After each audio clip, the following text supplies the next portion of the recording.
ಅನುದಿನ ಅನುಕ್ಷಣ ಮನೆಯಲ್ಲೂ ಕಲಿಯೋಣ, ಕಲಿಕೆಯ ಹೊಸ ಹಾದಿಯಲಿ ಜೊತೆಗೂಡಿ ಹೆಜ್ಜೆಯ ಹಾಕೋಣ, ಸಂತಸದಿ ಕಲಿಯೋಣ ನಮ್ಮ ಹೆಮ್ಮೆಯ ಈ ಕ್ಲಾಸಿನಲ್ಲಿ. Yes sir. Yes teacher. Present ma'am. प्यारे बच्चों, अस्सलाम वालेकुम। संवेदा उर्दू समाजी साइंस की जमात नहुम में आप तमाम अज़ीज़ तलबा व तालिबात का इस्तकबाल है। अज़ीज़ बच्चों, मैं सुल्तान फरहत मुराजी देसाई स्कूल जवर्गी से आज के उन्वान पर गुफ्तगू से कबल आपसे चंद सवालात करूँगा। हाँ तो बच्चों, आज का पहला सवाल है, हमारे मुल्क का नाम क्या है?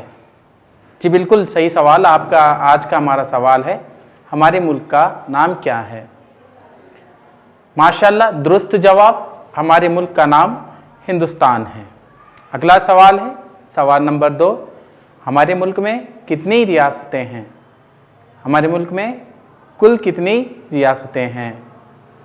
जी बिल्कुल दुरुस्त जवाब, हमारे मुल्क में कुल 29 रियासतें हैं। मगर बच्चों, यहाँ पर जो एक बात कहना ज़रूरी है कि ये निसाब में जो है आपके 29 शामिल है, मगर हालिया जो है मरकज़ी हुकूमत के एलामिया और जो है पार्लिमानी जो है तरमीम के तहत जो है जम्मू एंड कश्मीर, जिसको हम जो है जम्मू और कश्मीर कहते हैं, उसको रियासत से हटाकर उनसे 2 जो है मरकज़ी खित्तों में उसे बांटा गया है। अगला सवाल है, हमारे मुल्क में कितनी किस्म की हुकूमतें हैं? यानी हमारे मुल्क में कौन कौन सी कितनी हुकूमतें हैं, कितनी किस्में हमारे पास मौजूद हैं? पिछले सबक में आपने जो पढ़ा था फेडरल सिस्टम, आपको तो याद होगा। जी बिल्कुल सही जवाब बच्चों, हमारे मुल्क में 2 तरह की हुकूमतें हैं, एक मरकज़ी हुकूमत और दूसरी रियासती हुकूमत। अच्छा तो बच्चों, आज हम कर्नाटक की रियासती हुकूमत के बारे में पढ़ेंगे। जैसा कि हमने पिछली क्लास में मरकज़ी हुकूमत के बारे में पढ़ा था, आज हम रियासती हुकूमत के बारे में पढ़ेंगे, जिसमें रियासत कर्नाटक की हुकूमत या उसका निज़ाम किस तरह है, इसके बारे में हमें मालूमात हासिल करनी है कि रियासत कर्नाटक की हुकूमत कैसी है या हुकूमत कैसी है, यहाँ पर कैसा निज़ाम है, किस तरह की हुकूमत का निज़ाम यहाँ पर चलता है और कौन कौन से इसके जो अज्जा हैं। तो ये देखो बच्चों, ये जो तस्वीर आपके सामने नज़र आ रही है रियासती हुकूमत या स्टेट गवर्नमेंट ऑफ कर्नाटका, यहाँ पर जो तस्वीर है वो विधानसौधा की तस्वीर है, जहाँ से जो है कर्नाटक का तमाम तर निज़ाम, तमाम तर जो है जो भी अहकामात हैं या सरकार चलाना हो या निज़ाम हुकूमत है, कर्नाटक का रियासती हुकूमत का तमाम जो है निज़ाम हुकूमत यहीं से चलता है। यहीं से जो है तमाम तर सरगर्मियाँ कर्नाटक भर में अंजाम पाती हैं। नए क़वानीन हो या नया कोई जो है मौजू हो या किसी जो रियासती हुकूमत का कोई कारकर्दगी हो, ये तमाम चीज़ें जो है यहीं से जो है विधानसौधा से चलती हैं। कभी आपका बेंगलुरु जाना हुआ तो आप ये जो है बेंगलुरु में जाकर जो है विधानसौधा की इस तस्वीर को और विधानसौधा को देख सकते हैं। और यहाँ के इस विधानसौधा की जो बिल्डिंग पर जो एक लिखा हुआ है, ये लिखा है कि सरकारी कामकाज जो है खुदा के कामकाज के बराबर है। ये जुमला वहाँ पर जो है ऊपर लिखा हुआ है। विधानसौधा जब आपका जाना होगा तो आप देख सकते हैं, विधानसौधा की तस्वीर है। आइए राज तौर पर जो है हमारे मवाद तरफ बढ़ते हैं। हिंदुस्तान में कुल 29 रियासतों और 6 मरकज़ी के ज़ेर इंतज़ाम इलाक़ों पर मुश्तमिल है। हिंदुस्तान जो है कुल 29 रियासतों और 6 मरकज़ी ज़ेर इंतज़ामी इलाक़ों पर मुश्तमिल है।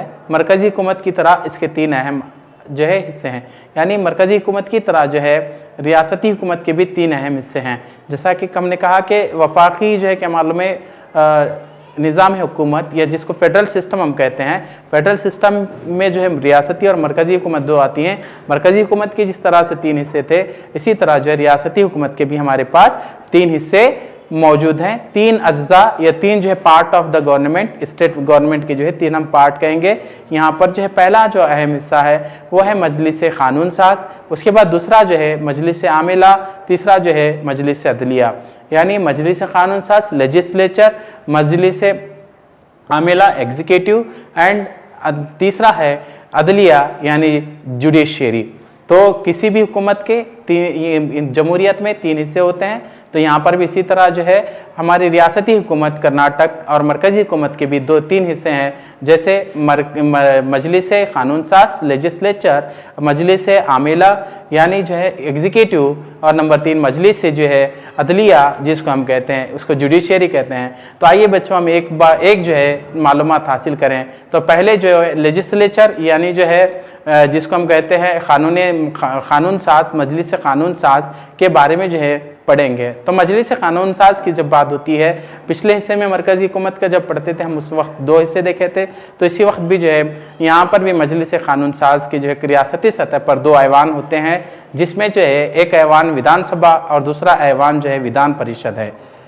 विधानसभा और विधान परिषद हमारे पास 2 ऐवान मौजूद हैं जी बिल्कुल बच्चों। तो मगर होता यह है कि मजलिस कानून साज जो है बाज़ रियासतों में जो है सिर्फ उसका एक ऐवान है, लेकिन कर्नाटक में 2 ऐवान हैं। वो कर्नाटक हो या जो है उत्तर प्रदेश हो, आंध्र प्रदेश हो, यहाँ पर जो है 2 ऐवान मौजूद हैं। कर्नाटक, उत्तर प्रदेश, आंध्र प्रदेश में जो है 2 ऐवान मौजूद हैं। मजलिस से जो है कानून साज के जो है 2 ऐवान यहाँ पर मौजूद हैं, मगर मगरबी बंगाल, आसाम, अरुणाचल प्रदेश वगैरह और दीगर जो है रियासतों में ये जो मजलिस कानून साज हैं इसके सिर्फ जो है 2 ऐवान नहीं, 1 ऐवान है, सिर्फ 1 ऐवान इसका ऐवान है। इसी वजह से जो है यहाँ पर हम कॉन्सेप्ट जो तस्वुर जो उभर कर आता है, 1 रुकनी जो है ऐवान या 2 रुकनी ऐवान, इसको इंग्लिश में यूनिकैमरल लेजिस्लेचर यानी 1 रुकनी जो है मजलिस आमिला, और दूसरा जो है बाई कैमरल लेजिस्लेचर यानी जो है 2 रुकनी मजलिस कानून साज हम यहाँ पर कहते हैं। 1 रुकनी मजलिस कानून साज और 2 रुकनी मजलिस कानून साज। तो यहाँ पर जो है 2 रुकनी में जो है विधानसभा और विधान परिषद आते हैं, 1 रुकनी में सिर्फ यहाँ पर जो है विधानसभा एक ही होती है और विधान परिषद यहाँ पर नहीं होता। तो विधान परिषद की अगर हम बात करते हैं तो विधान परिषद के अराकीन विधानसभा के कुल अराकीन का 1/3 हिस्सा होते हैं, 1/3 हिस्सा होते हैं, यानी जितने जो है विधानसभा के अराकीन होते हैं उसका 1/3 हिस्सा जो है क्या होते हैं, वो विधान परिषद के अराकीन, विधान परिषद के अराकीन जो है विधानसभा के अराकीन का 1/3 हिस्सा यहाँ पर होते हैं।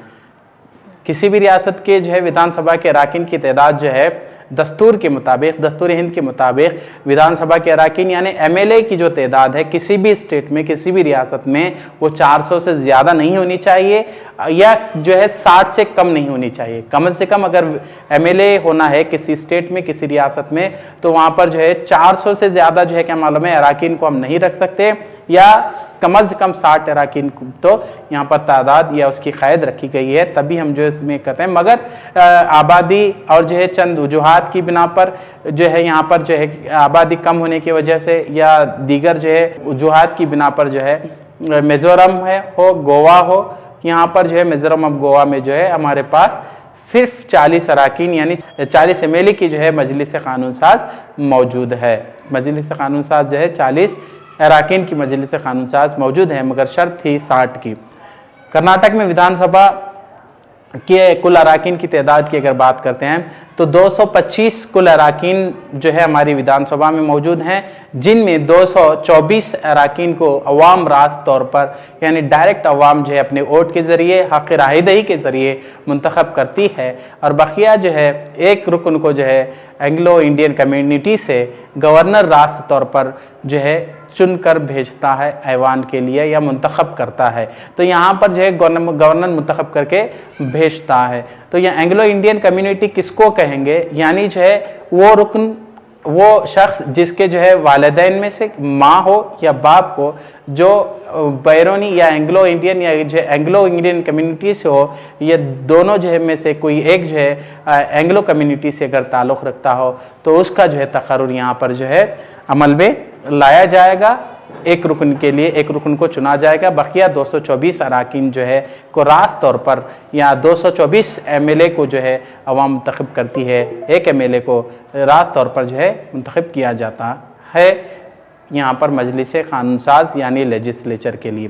आइए अब रुकनीत के लिए दरकार अहलियत कौन कौन सी हैं, यानी मजलिस कानून साज में जो है विधानसभा का रुकन बनने के लिए, विधानसभा का रुकन बनने के लिए या एमएलए बनने के लिए हमारे पास कौन कौन सी जो है अहलियतें होनी चाहिए। कोई एक शख्स चाहता है कि वो एमएलए बने तो वो कौन कौन सी रुकनीतें उसके पास या कौन सी जो है क्या मालूम है रुकनीत के लिए अहलियतें दरकार होनी चाहिए, किन अहलियतों की बिना पर वो जो है एमएलए बन सकता है। तो पहली अहलियत है हिंदुस्तान का शहरी हो, ये should be a citizen of India, यानी ये जो एमएलए बनना हो तो इसके लिए पहली अव्वल शर्त यह है कि वो हिंदुस्तानी शहरी हो। दूसरी शर्त है 25 साल की उम्र हो, 25 साल कम से कम उम्र हो, उससे ज़्यादा भी हो सकती है मगर शर्त यह है कि उसकी उम्र कम से कम यानी कम से कम जो है 25 साल उम्र अगर इसकी होती है तो वो शख्स या वो शख्स जो है वो बन सकता है एमएलए या जो है हम कहेंगे मजलिस से कानून साज का जो पहला ऐवान जिसको हम कहेंगे वो है विधानसभा। विधानसभा का रुकन बनने के लिए पहली शर्त है 25 साल उम्र हो,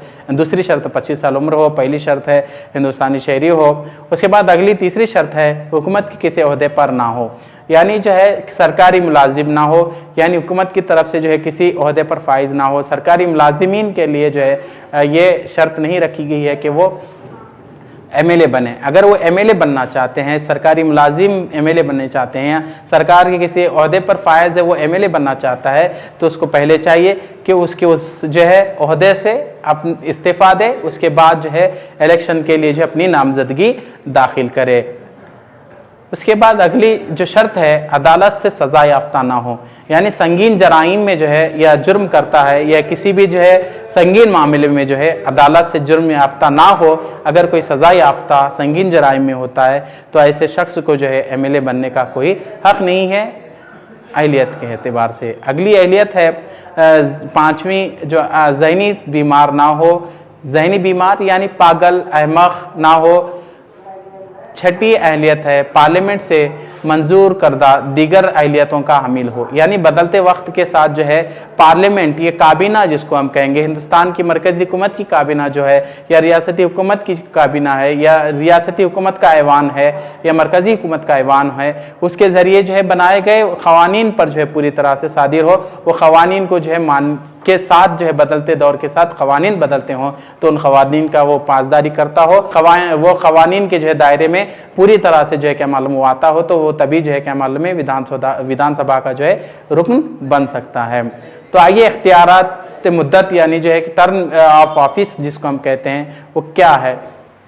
विधानसभा के अराकीन की मुद्दत कार 5 साल होती है, मुद्दत कार जो उनकी 5 साल होती है। विधानसभा के अराकीन यानी एमएलए हम जिसको कहते हैं एमएलए 5 साल मुद्दत के लिए जो है वो विधानसभा के लिए जो है मुंतखब होते हैं या अवाम मुंतखब करती है। म्याद से मुद्दत या म्याद से पहले काबीना की सिफारिश पर तहलील की जा सकती है, यानी विधानसभा है, विधानसभा को जो है अगर पूरी तरह से जो है हटाना है तो या उसको जो है डिमोलिश करना है, उसको तहलील करना है तो जो है सिफारिश पर काबीना की सिफारिश पर या वज़ीर आला की सिफारिश पर उसको तहलील किया जाता है। तो विधानसभा एक जो है गैर मुस्तक़ल ऐवान है, विधानसभा एक जो है गैर मुस्तक़ल ऐवान है। ये ऐवान के जो अराकीन हैं वो 5 साल मुद्दत के लिए मुंतखब होते हैं और इनको रास्त अवाम जो है मुंतखब करती है। इस वक्त जो है जिस वक्त तहलील होती है यानी जो है काबीना जब सिफारिश करती है और विधानसभा तहलील होती है तो उस वक्त जो है तमाम तर इख्तियारात जो है वो इख्तियारात सदर हिंद के ज़िम्मे होते हैं, जिसको हम जो कहते हैं सदर राज जो है नाफिज हुआ है या सदर के इख्तियारात जो है नाफिज हुए हैं। ऐसे हालात में सदर के इख्तियारात या सदर राज नाफिज होता है जिस वक्त जो है विधानसभा जो है पूरी तरह से तहलील होती है या अपनी मियाद ख़त्म करती है, इलेक्शन जो है होने के करीब होते हैं तो उस वक्त जो है पूरे तमाम तर इख्तियारात सदर हिंद जिसको हम प्रेसिडेंट ऑफ इंडिया कहते हैं उनके हाथों में चले जाते हैं। अगर अराकीन वक्त से पहला इस्तीफ़ा देना चाहते हैं तो वो भी दे सकते हैं। मुंतखब होने वाले अराकीन में से ही जो है सदर और नायब सदर चुना जाता है, यानी स्पीकर एंड डिप्टी स्पीकर जिसको हम कहते हैं। स्पीकर यानी जो है speaker of the Vidhansabha and speaker of the deputy speaker of the Vidhansabha, ये दोनों जो है चुने जाते हैं मुंतखब अराकीन में से। जो एमएलए मुंतखब होकर आते हैं उन एमएलए में से ही जो है ऐवान की कार्रवाई चलाने के लिए, ऐवान को चलाने के लिए जो है क्या किया जाता है, इनको जो है सदर ऐवान और नायब सदर ऐवान यानी स्पीकर एंड डिप्टी स्पीकर को जो है चुना जाता है। इख्तियारी कामकाज यानी विधानसभा के जो है कौन कौन से जो इख्तियारात हैं, पावर्स एंड फंक्शंस क्या हैं, उसके बारे में हम जो है देखेंगे। रियासती फहरिस्त में आने वाले जो है तमाम मौज़ूआत पर कानून साजी दोनों ऐवानों की मंजूरी से गवर्नर सदर हिंद से मंजूर कराना, ये जो है इख्तियारी कामकाज इसके हिस्सों में शामिल है। उसके बाद अगला इख्तियार है मालियाती इख्तियारात, यानी जिसको हम फाइनेंशियल बिल कहते हैं। मालियाती इख्तियारात यानी जो है कोई बिल पास कराना हो, मालियात को के से रिलेटेड जो है तो भी या उससे ताल्लुक़ रखने वाली तमाम तर चीज़ें मालियाती इख्तियारात में जो है शामिल होती हैं। मालियाती इख्तियारात सिर्फ जो है विधानसभा को हासिल हैं। ये इख्तियारात जो है सिर्फ विधानसभा को हासिल है, विधान परिषद को ये इख्तियार हासिल नहीं है। विधान सभा से जो है पास होने के बाद जो है मालियाती बिल जो है वो विधान परिषद में भेजा जाता है, जहाँ पर किसी तरह की जो कोई खामी रही हो तो उसको जो है जांचने के लिए भेजा जाता है। अगर कोई खामी नहीं होती है या विधानसभा में इसको जो है विधान परिषद में जो है विधानसभा के जरिए पेश किया गया बिल किसी भी तरह जो है तातुल में रखा जाता है तो 14 दिनों के बाद वो खुद ब खुद जो है वो बिल पास करार दिया जाता है, या उसको जो है क्या मालूम है पूरी तरह से जो है बिल तस्वुर किया जाता है। मजलिस से आमिला पर काबू यानी एग्जीक्यूटिव जो है कंट्रोल जिसको हम कहते हैं, एग्जीक्यूटिव कंट्रोल। रियासती मजलिस से आमिला विधानसभा को जवाबदा होती है, एतमाद खोने पर इस्तीफा देना पड़ता है। यानी एग्जीक्यूटिव जो बॉडी है जिसमें जो है गवर्नर शामिल है, वजीर आला शामिल है और काबीना शामिल है, इसको हम मिलाकर कहेंगे एग्जीक्यूटिव बॉडी जिसको कहते हैं हम, या एग्जीक्यूटिव जिसको हम कहते हैं। तो इसका मामला यह है कि अगर किसी हालात के सबब या एतमाद का वोट खोने पर, जिसे हम कहेंगे वोट ऑफ कॉन्फिडेंस जिसको कहेंगे, अगर वो खोने के बाद जो है ये होता है, ये मजलिस को जो है रियासती आमिला को जो है जवाब अपने इख्तियारात से जो है वापस होना पड़ता है। इंतखाबी कामकाज है हमारे पास, सदर हिंद और जो है राज्यसभा के अराकीन और दोनों ऐवान के स्पीकर का इंतखाब का इख्तियार जो है इसको हासिल है। दिगर इख्तियारी कामकाज में रियासती अवामी खिदमात कमीशन की रिपोर्ट और जो है दीगर मसाइल पर ऐवान में बहस करना और मरकज़ी पार्लियामेंट से मसवदे पर बहस और राय देना, इसके जो है इख्तियारात ये इंतखाबी कामकाज में शामिल हैं। यानी ये जो MLAs हुआ करते हैं वो MLA सदर हिंद और राज्यसभा के अराकीन और देवानों ऐवानों के स्पीकर का इंतखाब करते हैं। यानी अगर सदर हिंद का इंतखाब करना है, प्रेसिडेंट ऑफ इंडिया को चुनना है, या राज्यसभा के जो अराकीन जो रियासतों से भेजे जाते हैं उनको अगर चुनना है, तो MLA जिसको हम कहेंगे मजलिस कानून साज के जो है क्या है रुकन अराकीन जिसको हम कहते हैं, MLA जिसको कहते हैं, वो जो है ये तमाम इख्तियारी काम इंतखाबी काम जो है अंजाम देते हैं। विधान परिषद, अगला हिस्सा जो है विधान परिषद का है। यानी विधानसभा एक रुकन है जो गैर मुस्तकिल रुकन हुआ रियासती जो है ऐवान का, और दूसरा जो रुकन है वो जो है विधान परिषद है। तो विधान परिषद एक मुस्तकिल इदारा है, एक मुस्तकिल ऐवान है। रियासती मजलिस से जो है कानून साज के दो ऐवानों में एक ऐवान विधानसभा जिसके बारे में हमने पढ़ा अभी, उसके बाद अगला जो ऐवान है विधान परिषद। विधान परिषद जो है एक मुस्तकिल जो है ऐवान है, कहाँ का, रियासती मजलिस से कानून साज का, जिसको हम लेजिस्लेचर कहते हैं। विधान परिषद के अराकीन की जो है तादाद विधानसभा के अराकीन का 1/3 हिस्सा होती है। यानी विधान परिषद के अराकीन की कुल तादाद जो है विधानसभा के जो जितने अराकीन हैं उसका 1/3 हिस्सा जो है यहाँ पर होती है। मगर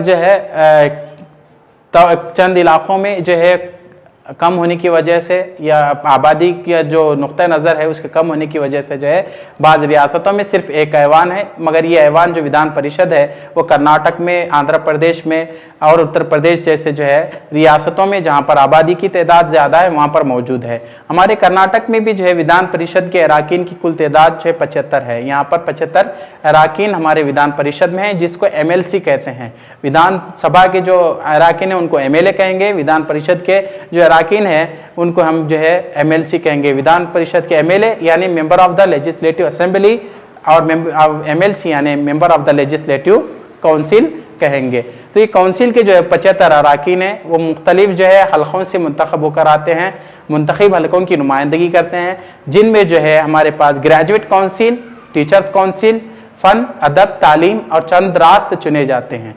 चंद रास्त चुने जाते हैं, वो जो जिनका ताल्लुक ग्रेजुएट काउंसिल से है उसके लिए भी एक हल्का बनाया गया है, टीचर्स काउंसिल है उसके लिए भी एक हल्का बनाया गया है, और चंद जो है फ़न और अदब और तालीम, जिस तरह हमने देखा था लोक राज्यसभा का, उसी तरह यहाँ पर भी जो है फ़न और अदब का दखल जो है इन अरकान के इंतखाब में शामिल है। हर 2 साल में 1/3 जो है अरकान सुबकदोश होते हैं, ये ऐवान मुस्तक़ल ऐवान है, मगर विधानसभा जो है गैर मुस्तक़ल ऐवान है। विधान परिषद जिसका हम अब पढ़ रहे हैं वो एक मुस्तक़ल ऐवान है हमारी रियासती जो है मजलिस कानून साज का। तो आइए विधान परिषद के रुकन बनने के लिए कौन कौन सी अहलियतें होनी चाहिए, यहाँ पर हमारे सामने है। हिंदुस्तानी शहरी हो, उसके बाद जो है 30 साल से उम्र ज़्यादा हो, यानी कम से कम जो उसकी उम्र 30 साल हो और या उससे ज़्यादा भी हो तो वो रुकन बन सकता है, लेकिन शर्त यह है कि कम से कम जो है उसकी उम्र जो है 30 साल होनी चाहिए विधान परिषद का रुकन बनने के लिए।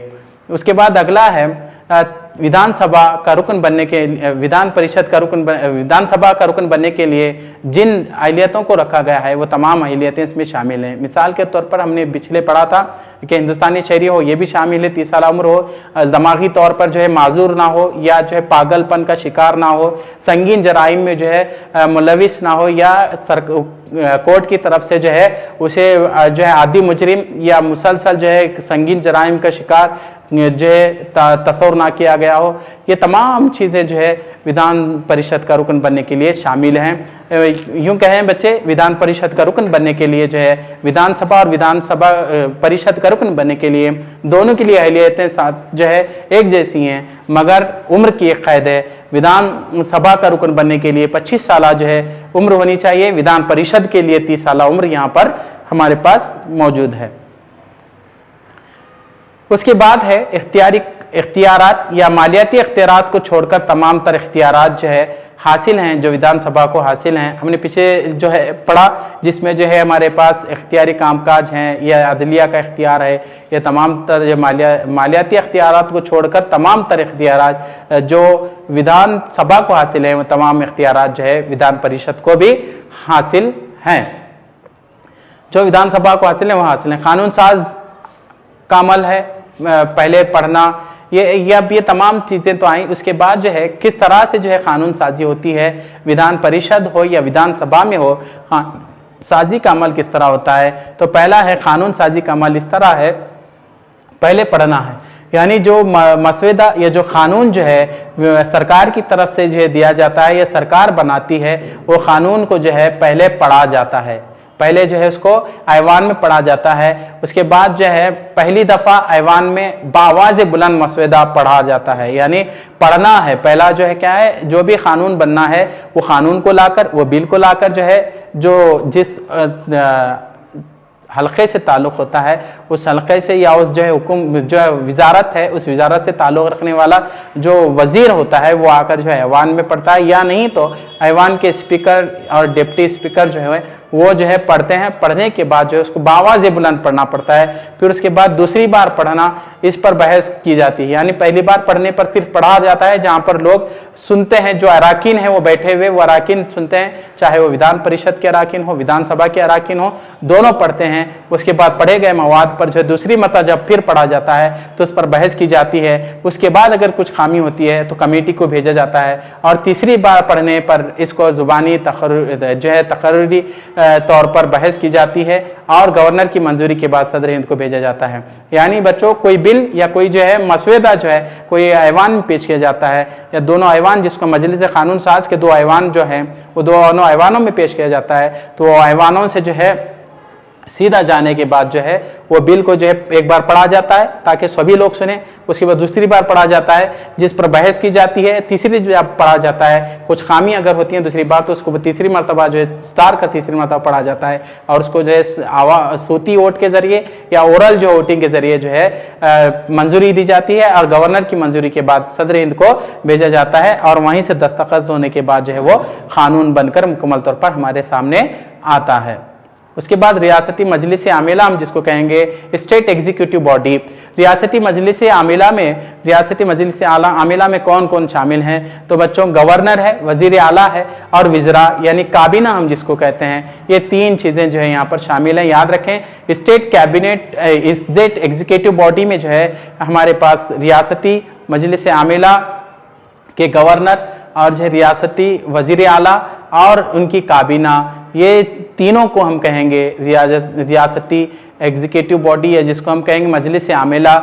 एक से ज़्यादा रियासतों के लिए गवर्नर का तकर्रुर किया जा सकता है। तो गवर्नर का जो तकर्रुर एक से ज़्यादा रियासतों के लिए यहाँ पर किया जाता है। तो गवर्नर क्या है? गवर्नर मरकजी हुकूमत के और कैबिनेट की सिफारिश पर सदर गवर्नर का तकर्रुर करता है। गवर्नर का तकर्रुर जो है मरकजी हुकूमत की सिफारिश पर जो है या काबीना की सिफारिश पर सदर तकर्रुर करता है रियासतों के लिए।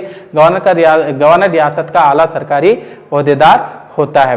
गवर्नर के लिए दरकार अहलियतें, यानी कौन कौन सी अहलियतें गवर्नर के लिए दरकार हैं? तो यहाँ पर बच्चों हिंदुस्तानी शहरी हो, और दूसरी जो अहलियत है 34 साल उम्र हो, यानी उससे कम ना हो, कम से कम जो है उम्र इतनी उम्र होनी हो चाहिए। उसके बाद अगली जो है किसी भी सरकारी ओहदे पर ना हो, यानी सरकारी मुलाजिम ना हो, पार्लियामेंट या किसी रियासती ऐवान का रुकन ना हो, या नहीं ना वो एमएलए हो ना वो एमपी हो, वो आज़ादाना तौर पर जो एक शहरी हो जो तजुर्बात रखता हो या उसका सियासी मुस्तकबिल सियासी माजी रहा हो। गवर्नर की मुद्दत का 5 साल होती है, मगर अगले गवर्नर की नामजदगी तक इख्तियार बाकी रहेगा। यानी अगर कोई गवर्नर 5 साल के लिए मुंतखब हुआ है या उसको तकर्रुर किया गया है, मगर अगला गवर्नर अभी कोई नहीं है, तो 5 साल से ज़्यादा भी वो गवर्नर रियासत का रह सकता है। मरकज़ी सिफारिश पर गवर्नर को 5 साल से पहले भी बुला लिया जा सकता है, वापस बुला दिया जा सकता है। पार्लियामेंट की जानिब से तयशुदा भत्ता, मकान और दीगर सरकारी सहूलियतें हासिल होती हैं। अदालत में इनका कामकाज ले जाया नहीं जा सकता, या इनके जो है काम करने के तरीक़ेकार को अदालत में जो है हम चैलेंज नहीं कर सकते या उस पर दावा नहीं कर सकते। गवर्नर के इख्तियारात हैं, पाबंद कानून साज इख्तियारात गवर्नर के पास होते हैं। गवर्नर के इख्तियारात हस्ब ज़ैल हैं। मजलिस आमिला के सरबराह होते हैं, यानी एग्जीक्यूटिव बॉडी के जो है सरबराह होते हैं। उसके बाद अगला जो है वज़ीर आला की सिफारिश पर वज़रा और दीगर का तकर्रुर करते हैं, यानी रियासती वज़ीर आला जिसको हम कहते हैं। चीफ मिनिस्टर जो होता है किसी भी के रियासत का हो, कर्नाटक का हो या दीगर रियासतों का हो, उसकी सिफारिश पर जो है वज़रा का तकर्रुर करते हैं या दीगर का तकर्रुर होता है। रियासती अवामी कमीशन का सरबराह होता है, यानी इसका भी सरबराह होता है। यूनिवर्सिटियाँ जितनी भी रियासत में होती हैं वो रियासतों का चांसलर होता है, और वहाँ वाइस चांसलर जो वहाँ के उनका तकर्रुर रियासतों के यूनिवर्सिटी का चांसलर और वहाँ के जो है वाइस चांसलर का भी इंतखाब करना, तकर्रुर करना इसके हाथों में होता है। ये रियासत के तमाम यूनिवर्सिटी का चांसलर है और वाइस चांसलर का ये तकर्रुर करता है। कानूनी इख्तियारात जो इसके में शामिल हैं, सभा का इजलास बुलाना, यानी जो गवर्नर बुलाना, मुलतवी करना, और वज़ीर आला की सिफारिश पर असम्बली का तहलील करना, 1/6 परिषद के अराकीन को नामजद करना, यानी एक परिषद विधान परिषद के 1/6 अराकीन को ये नामजद करते हैं, इजलास बुलाते हैं, वज़ीर आला की सिफारिश पर जो है तहलील असम्बली तहलील करते हैं, जिसको हम कहें विधानसभा को तहलील करने का इख्तियारात भी जो है हमारे गवर्नर के पास मौजूद है। सदर हिंद के पास रवाना करना, यानी तमाम मालियाती बिल हो या किसी भी तरह के बिल हो उसको रवाना करना। मालियाती इख्तियारात गवर्नर की मंजूरी के बिना मालियाती बिल को पेश नहीं किया जा सकता।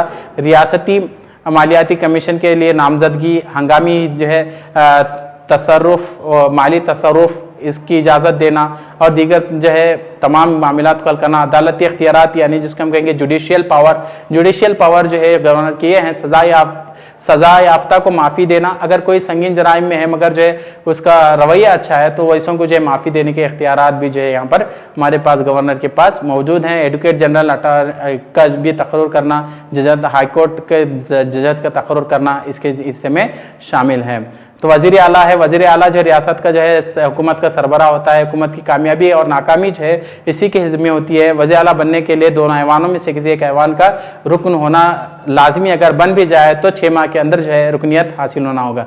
यानी जो है विधानसभा का MLC हो या विधानसभा का MLA हो या विधान परिषद का MLA हो, दोनों में से एक रुकन का किसी भी एक जो ऐवान का रुकन होना चाहिए, उसी को वज़ीर आला बनाना। वज़ीर आला के इख्तियारी कामकाज या कौन कौन से इख्तियारात उसके आते हैं। काबीना का सदर होता है, वज़ारात की तकसीम इसके ज़िम्मे होती है। मुद्दतकार से पहले जो है वो ऐवान को तहलील कर सकता है या तहलील करने की सिफारिश कर सकता है। गवर्नर और ऐवान के दरमियान, ये काबीना के दरमियान जो है वो एक पुल की तरह काम करता है। महकमों की कारकर्दगी का इन्हिसार इसी पर होता है, यानी जो है तमाम मिनिस्ट्रीज़ की जो भी जितनी भी वजारतें उसका काम काज का जो है इस पर होता है। उसके मजलिस वज़रा है, रियासती काबीना वज़ीर आला और वज़रा पर मुश्तमिल होती है। सरकारी कामकाज इसी की जिम्मेदार होता है। वज़ीर आला का इसका तकर्रुर, वज़ीर आला इसका सरबराह या सदनशीन होता है। तमाम जिम्मेदारियों के हिस्सेदार होते हैं और सरकार की कामयाबी नाकामी का जो है तमाम चीज़ें से कैबिनेट या जिस मजलिस से जो है वजारत हम जिसको कहें वज़रा जिसको हम कहेंगे वो इसमें शामिल है। कर्नाटक के वज़ीर आला की फहरिस्त है, यानी अब तक कितने भी जो है वज़ीर आला कर्नाटक के गुजरे हैं यहाँ पर जो है हमारे पास उसकी फहरिस्त हम देख सकते हैं तस्वीर में। उसके बाद अगला है हमारे नुकात बराए इआदा, यानी बच्चों अब तक हमने क्या क्या पढ़ा उस पर रुकात देखिए। प्यारों बच्चों अब तक हमने अज़बज़ल नुकात को पढ़ा, कर्नाटक की रियासती हुकूमत और इसके हिस्से, विधानसभा और विधान परिषद, काबीना और इसके इख्तियारात, गवर्नर और इख्तियारात, वज़ीर आला और इख्तियारात। आए चलिए अब उन्वान पर चंद सवालात हल करते हैं। पहला सवाल है बच्चों, हमारी रियासत कर्नाटक के कितने ऐवान हैं? बिल्कुल सही जवाब, हमारी रियासत कर्नाटक के 2 ऐवान हैं। उसके बाद अगला सवाल है 2 ऐवान जिसमें जो है विधानसभा और विधान परिषद। रियासती हुकूमत का सरबरा कौन होता है? तो बच्चों बिल्कुल सही जवाब, रियासती हुकूमत का सरबरा वज़ीर आला होता है। अगला है सवाल है विधानसभा में कुल कितने अराकीन हैं? तो बिल्कुल दुरुस्त जवाब, विधानसभा में कुल 225 जो है अराकीन हमारे पास मौजूद हैं। अगला सवाल है चौथा सवाल, विधानसभा का रुकन बनने के लिए उम्र कितनी होनी चाहिए? जी बिल्कुल सही जवाब, विधानसभा का रुकन बनने के लिए कम से कम 25 साल उम्र होनी चाहिए। अगला सवाल है रियासती मजलिस खान साज में विधानसभा के अलावा कौन सा ऐवान है? जी बिल्कुल सही जवाब, विधानसभा के अलावा जो है हमारे पास विधान परिषद ऐवान है। उससे पहले आप एक घर पर जो है अपने अमली सरगर्मी घर पर करने की सरगर्मी लिख लें, अपनी बयाजों में दर्ज कर लें। रियासत कर्नाटक के वज़ीर आला के फहरिस्त बनाते हुए इनके चंद कारनामे लिखें। प्यारे बच्चों, इसी के साथ जो है इस क्लास का मुकम्मल तौर पर इख्तिताम होता है। अल्लाह।